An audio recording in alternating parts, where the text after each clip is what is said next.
नमस्कार, मैं हूँ रोहित खन्ना और आप देख रहे हैं भारत न्यूज़। आज हम बात करने जा रहे हैं कि इंडिया गठबंधन में क्या सब कुछ ठीक है? आप बोलेंगे ये रोज़ ही आप सवाल उठा देते हो। सवाल उठता तभी है जब सवाल उठाने का मौका दिया जाता है और इस बार मौका दिया है अधीर रंजन चौधरी ने। लोकसभा में नेता विपक्ष हैं, कांग्रेस के दिग्गज नेता हैं, लेकिन उनको ये प्रॉब्लम है कि ममता बनर्जी आखिर G20 के डिनर में गई क्यों? उससे भी ज़्यादा उनको ये दिक्कत है कि वो 1 दिन पहले दिल्ली गई क्यों? अब मुझे समझ नहीं आ रहा है, ये कैसी पॉलिटिक्स है कांग्रेस की, इसी को समझने की कोशिश करेंगे। स्वागत करते हैं senior journalist doctor Rakesh Prakash ji का, जो हमारे साथ हैं। राकेश जी, नमस्कार, बहुत-बहुत स्वागत है आपका। नमस्कार, नमस्कार। जी, राकेश जी, आज बड़ा दिलचस्प वाकया जब अधीर रंजन चौधरी का स्टेटमेंट सामने आया कि ममता बनर्जी आखिर G20 के डिनर में गई क्यों? शायद ये कहना चाह रहे थे कि अगर डिनर में गए क्यों आप इंडिया गठबंधन का एक मेन हिस्सा हैं, आपने उसको शुरू किया है और फिर उन्होंने कहा कि आप 1 दिन पहले गए क्यों? तो आप ये बताएँ कि ये इन सब बातों से क्या लगता है कि सब कुछ ठीक-ठाक है? देखिए जो INDIA है, उसके अंदर न पहले कुछ ठीक था, न अभी कुछ ठीक है और न आगे ठीक रहने वाला है। और ख़ास तौर से चुनाव के दरमियान और चुनाव के नतीजों के बाद तो सब कुछ बिखरने वाला है। अब ये जो आपस में ही जो खींचतान है, ये तो शुरुआती दौर की राजनीति का वो चेहरा है, जिसकी बदौलत हम आगे आने वाले दिनों का अनुमान लगा सकते हैं। अगर हम शुरुआत में ही इन नेताओं के बीच इस तरीके का खींचतान लोगों के सामने आ रहा है, तो लोगों को ये समझना चाहिए कि क्या ये गठबंधन अपने लक्ष्य और अपने उद्देश्यों में सफल हो पाएगा? कभी नहीं, कदापि नहीं। क्योंकि जिस तरीके से इनके शीर्ष नेतृत्व और इनके अलग-अलग गठबंधन के नेता आपस में लड़ रहे हैं, एक-दूसरे के खिलाफ बयानबाजी कर रहे हैं, एक-दूसरे के कहीं आने और जाने को लेकर के सवाल खड़े कर रहे हैं। इसका क्या मतलब निकाला जाए? क्या कोई एक नेता कहीं जाएगा, तो किसी से पूछ के जाएगा? क्या कोई एक नेता दिल्ली जाए, उसके पहले अधीर रंजन चौधरी का अनुमति या उनके इजाज़त की ज़रूरत है? नहीं। और अगर ऐसा नहीं है, तो फिर ये सवाल क्यों? सवाल ममता बनर्जी एक मुख्यमंत्री होने के साथ-साथ तृणमूल कांग्रेस की अध्यक्षा हैं और तृणमूल कांग्रेस का चेहरा हैं और उस नाते लोगों के बीच उनकी एक पकड़ है, लोगों के बीच उनकी एक अपनी इमेज है और इस इमेज और पकड़ की बदौलत वो पश्चिम बंगाल की राजनीति की धुरी कहलाती है। चुनावी नतीजे यही कहते हैं। हाँ, हम इस बात को लेकर के जरूर सवाल खड़े कर सकते हैं कि जिस तरीके की राजनीति वो करती हैं, उसमें कई सारे ऐसे सवाल हैं जो कि भारतीय राजनीति को और भारतीय राजनीतिक दल के नेताओं को सोचना चाहिए कि क्या इस तरीके की राजनीति सिर्फ सत्ता के लिए और कुर्सी के लिए की जा रही है, जहां आम लोग, जहां पुलिस और जहां अपराधी, इन तीनों के बीच अगर आप तालमेल देखेंगे, पश्चिम बंगाल में कई सारे ऐसे मामले आए हैं जिसमें कई बार पुलिस को पीछे हटना पड़ा है, लोगों के घर जला दिए गए हैं, लोगों को जान से हाथ धोना पड़ा है। चुनावी राजनीति और चुनावी हिंसा में सबसे ज्यादा लोगों की मौत अगर कुछ एक राज्यों में होती है तो उनमें पश्चिम बंगाल का भी नाम आता है। तो ये एक अलग पहलू है। दूसरा ये कि अधीर रंजन चौधरी और ममता बनर्जी दोनों का जो राजनीतिक मैदान है वो एक ही है और उसका भूगोल पश्चिम बंगाल की सीमा है। दोनों उस पश्चिम बंगाल की राजनीति में एक दूसरे को शह और मात देने के खेल में लगे हुए हैं। तो ये जो अधीर रंजन चौधरी ने जो सवाल उठाया है ममता बनर्जी के दिल्ली दौरे को लेकर के और ममता बनर्जी के G20 डिनर में शामिल होने को लेकर के, तो ये सीधा-सीधा ममता बनर्जी पे सवाल नहीं है। ये पश्चिम बंगाल की राजनीति में जमीन हथियाने की एक पहल है। पश्चिम बंगाल की राजनीति में एक दूसरे से आगे निकलने की होड़ है और यही वजह है कि अधीर रंजन चौधरी ने अपने कांग्रेस के मुख्यमंत्री, हिमाचल प्रदेश के जो मुख्यमंत्री हैं, उनको लेकर के चुप्पी साध ली, लेकिन ममता को लेकर के सवालों की झड़ी लगा दी। तो ये एक ऐसे पहलू है जिसको लेकर के खुद अधीर रंजन चौधरी भी सवालों के घेरे में है और ममता बनर्जी ने जिस तरीके से या ममता बनर्जी की पार्टी ने जिस तरीके से इस पर प्रतिक्रिया दी है, वो साफ-साफ संदेश है कि ममता INDIA में एक प्रमुख भूमिका निभा रही हैं और ममता किसी दबाव के आगे झुकने वाली नहीं है। और ममता जो ये इंडिया गठबंधन है उसकी दशा और दिशा तय करने की भूमिका में है। और ममता के साथ तमाम दूसरे दल हैं कांग्रेस को छोड़ करके। और ये एक संदेश और भी साफ जाता है कि ममता को किसी भी सूरत में कांग्रेस की परवाह नहीं है और कांग्रेस इस जिद पे अड़ी है कि वो आईएनडीए में बड़े भाई की भूमिका निभाए। तो ये जो आपस की जो कलह है और शुरुआती जो एक जद्दोजहद की स्थिति बन पड़ी है, अभी सीटों का तालमेल नहीं हुआ है इंडिया में। अभी ये भी निर्धारित नहीं हुआ है कि कौन कहां किस आधार पर कितने सीटों को लेकर के अपनी दावेदारी रखेगा। तो अभी दावेदारी के स्तर पर ही सवाल उलझा हुआ है और लोग यहां अभी से एक दूसरे के खिलाफ लड़ना शुरू हो चुके हैं।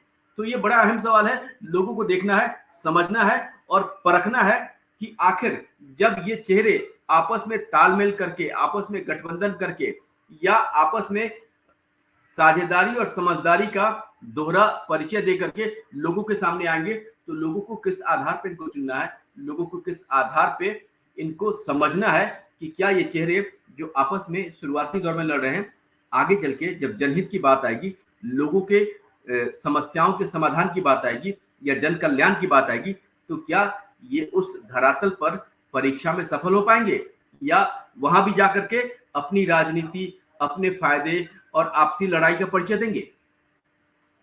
सही कहा आपने। 2 बातें बड़ी प्रमुख रही आपकी इस पूरी बातचीत में।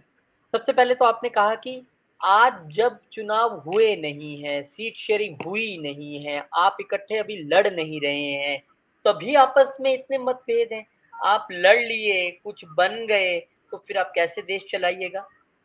पहली बात।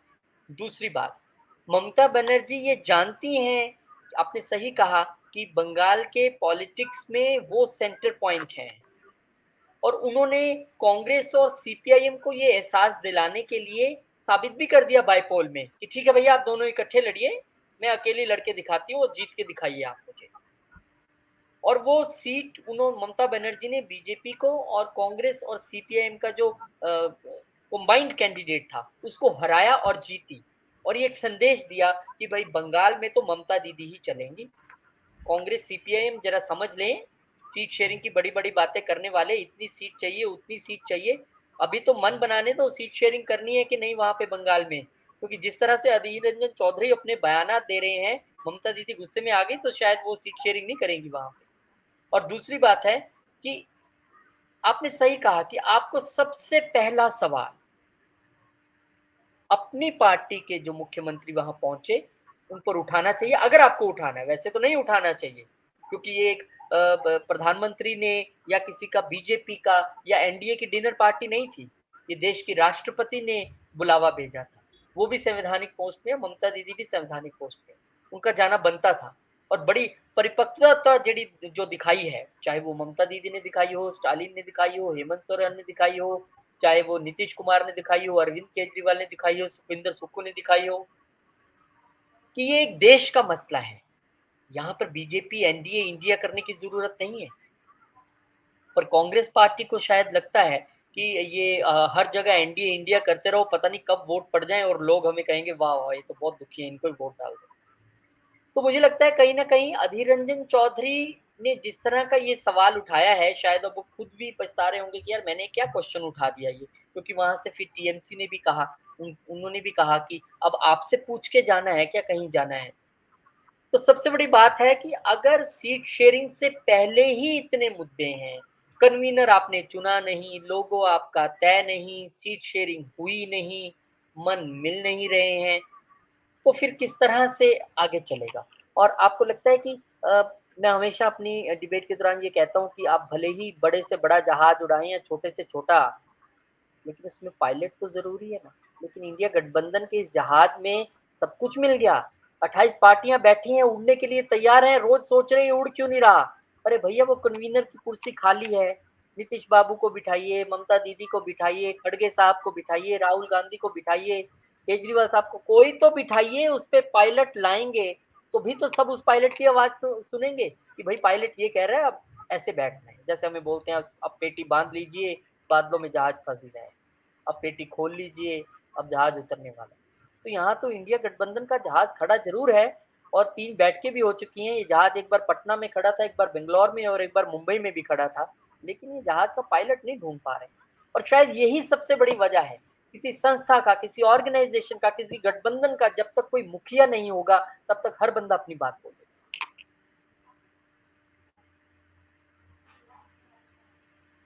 बिल्कुल आपने सही कहा। देखिए, मैं इसको थोड़ा-सा मैं अतीत की तरफ मुड़ता हूँ और आपको चंद वाक़ये से रूबरू कराता हूँ। एक हमारा राज्य है पंजाब, जहाँ के मुख्यमंत्री हैं हमारे भगवंत मान जी।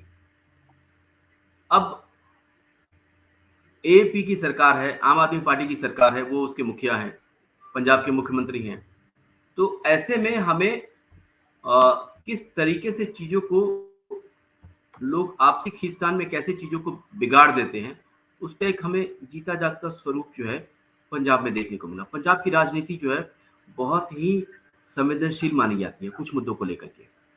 पंजाब में जो वोट का जो तरीका है और पंजाब में जिस तरीके से स्थानीय स्तर पर वोटों का बिखराव है और जिस तरीके से बड़े राजनीतिक नेता भी वहाँ पे कई बार चुनावी मैदान में हार का मुँह देखते हैं। हम लोगों ने जो भगवंत मान से पहले जो हमारे मुख्यमंत्री थे कांग्रेस के, उनकी हार के रूप में हमने ये परिणाम देख चुका है। तो हमें इन सारी चीज़ों से हम इन सारी चीज़ों से अच्छी तरह से वाकिफ़ हैं। अब गौर करने वाली बात ये है कि कुछ दिनों पहले जब पंजाब में सीटों के बँटवारे को लेकर के बात हुई, तो वहाँ भी वही नज़ारा देखने को मिला जो कि आज पश्चिम बंगाल में देखने को मिल रहा है। यानी कि यहाँ कांग्रेस और तृणमूल और वहाँ कांग्रेस और आम आदमी पार्टी। तो हर राज्य में एक ही कहानी दोहराई जा रही है। भगवंत मान साहब ने कहा कि हमें पता है कि बिना किसी सहयोग के, बिना किसी के समर्थन से चुनाव कैसे जीता जाता है। ये साफ-साफ बिल्कुल। संकेत था कांग्रेस के लिए कि अगर आप हमारे सुर में सुर नहीं मिलाते हैं, तो हमें आपके सुर की कोई ज़रूरत नहीं, हमें आपके समर्थन की कोई ज़रूरत नहीं। जी। यही बात आज पश्चिम बंगाल में देखने को मिल रही है। तो और यही ये आपको थोड़े दिन साफ-साफ में केरला में भी देखने को मिल जाएगी, क्योंकि वहाँ भी लेफ्ट जो है मन नहीं बना पा रहा है कांग्रेस के हाँ, साथ चुनाव लड़ने का, क्योंकि वहाँ पर पिछली बार कांग्रेस की लोकसभा सीटें ज़्यादा जीती थी और लेफ्ट उनसे ज़्यादा सीटें चाह रहा है। तो इस स्थिति में कांग्रेस को वहाँ पर अपनी जीती-जिताई सीटें, जहाँ पर अभी उनके मेंबर पार्लियामेंट हैं सिटिंग, वो सीट भी छोड़नी पड़ सकती है लेफ्ट के लिए। तो वहाँ भी अभी मनमुटाव की स्थिति है। आप दिल्ली में देखिए, दिल्ली में कांग्रेस के वोट का प्रतिशत आम आदमी के मुकाबले बहुत कम है, बीजेपी के मुकाबले बहुत कम है और बहुत कम। कांग्रेस यहाँ बड़े-बड़े दावे कर रही है।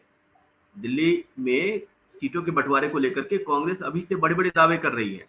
कांग्रेस को ये लगता है कि 3 राज्यों में उसकी सरकार है और पूरे देश भर में वो चुनाव लड़ती है, कहीं नंबर 2 है, कहीं नंबर 3 है और देश के अन्य राज्यों में कुछ न कुछ प्रतिशत वोट है।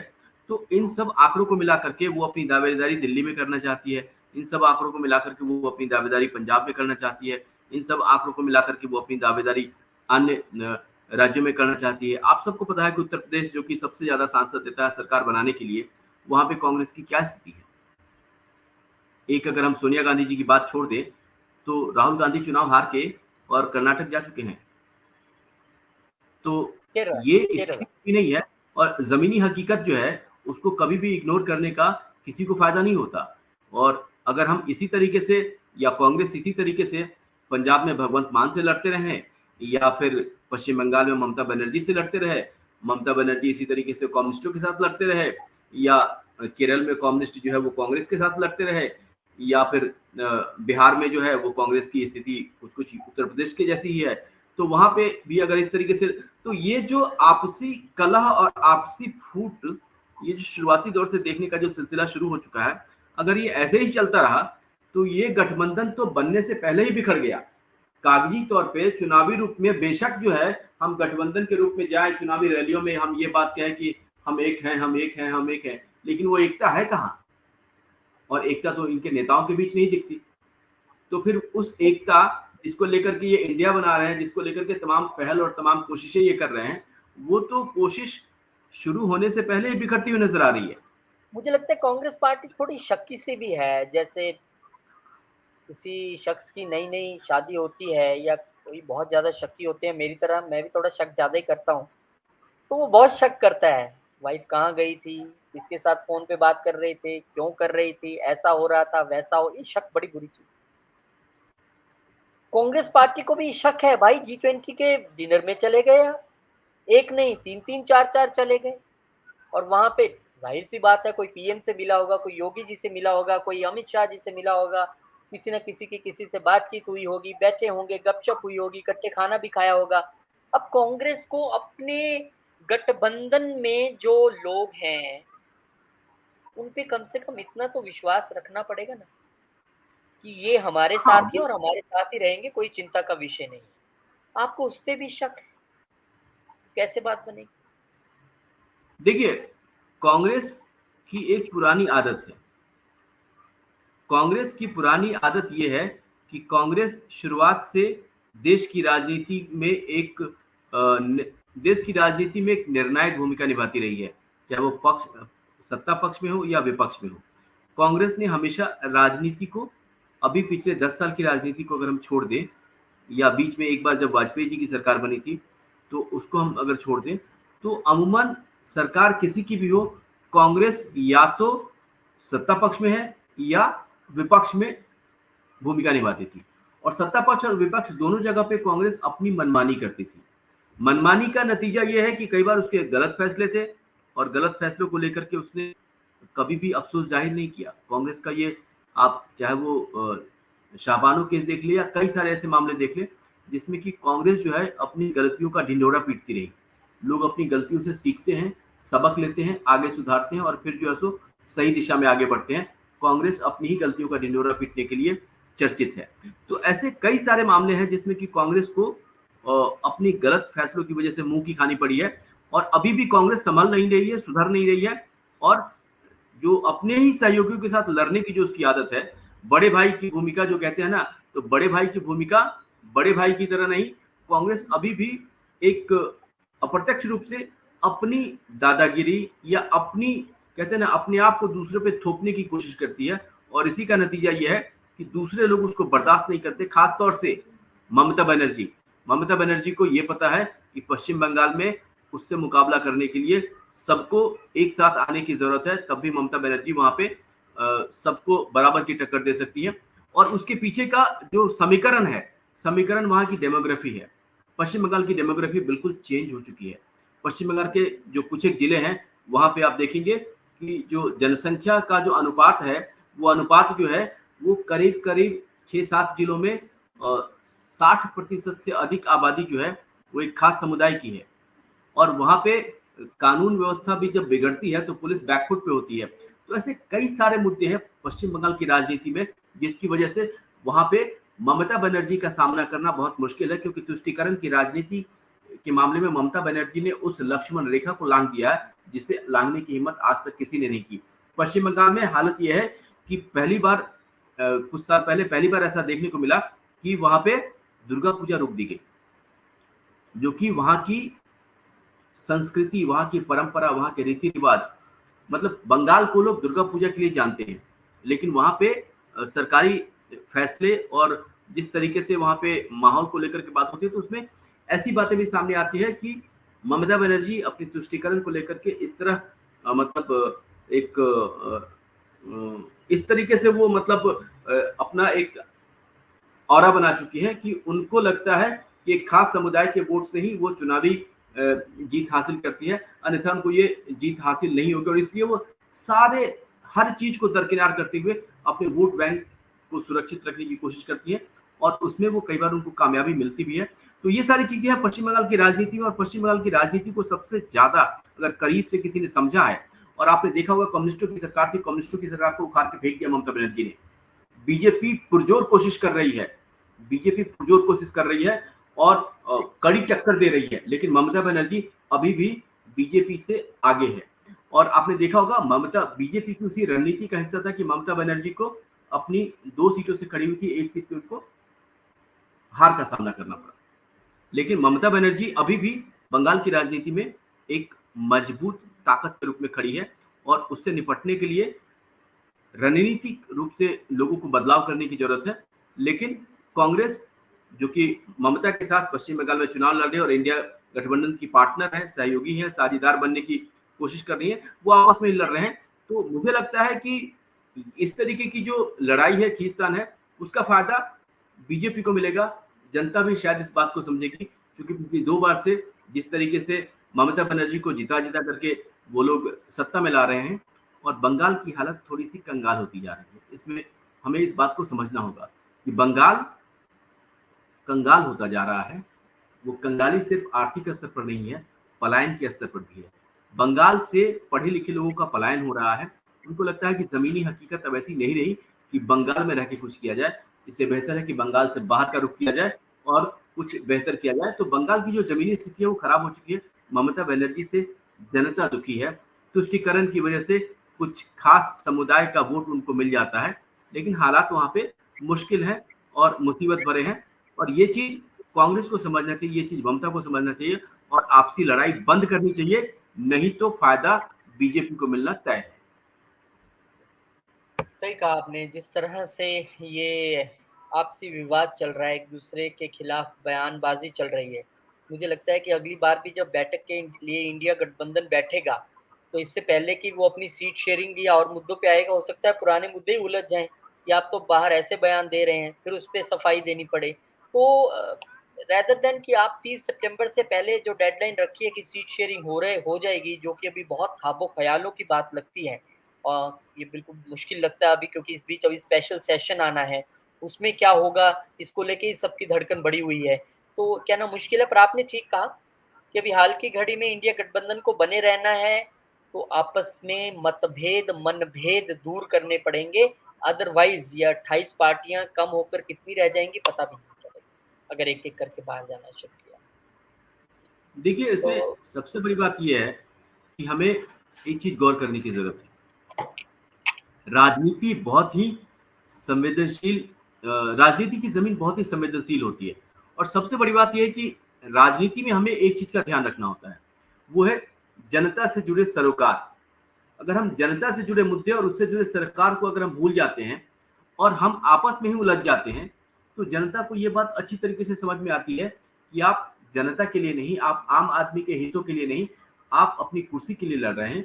और जब ये संदेश शुरुआत में ही लोगों के पास पहुंच जाता है, तो लोग आपके ऊपर किस आधार पर विश्वास करें?